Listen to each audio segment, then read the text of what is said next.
Practical ways to measure recovery. Again, very difficult to walk into a paddock and say, ask yourself the question, has it recovered? Because you really need to have something to compare it against. What was it like when it was initially grazed?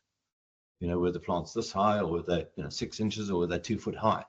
So a lot of people today use exclusion cages. I use these IBC cages around the IBC tanks, 1,000-litre IBC tanks. Again, they're pretty good steel, they're easy to move around. And literally just before the cows come into the paddock, pop the cage on plants that they're going to severely graze. Okay, so in this case, I popped them on some kikuyu and paspalum here. The animals have come in and had a chew around the cage. You can see the plants on the outside of the cage have all had a chew. I've moved the cage on. I've moved the cage on, so you can see these plants around the marker.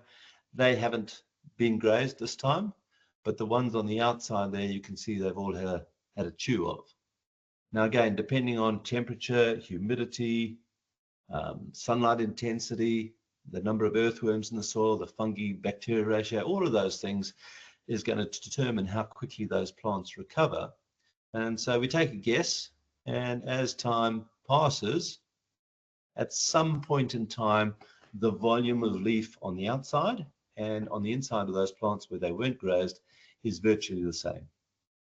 And at that point, we can assume that the energy in that environment is back. And again, it's not just energy for the plants, it's energy for everything. Every living thing needs energy through photosynthesis, including yourself and your family. So those cages are, again, a really simple way to measure, has recovery occurred, and has the energy come back into those environments. So again, recovery of plants essential in our planning, but it's another bit of complexity that we have to add to our planning, because we've already got a pretty full book there. And once it's recovered, again, we can come back and we can graze it. Don't leave the cage in the same place all the time. Keep it moving around, but always put it on top of plants that are going to be severely grazed.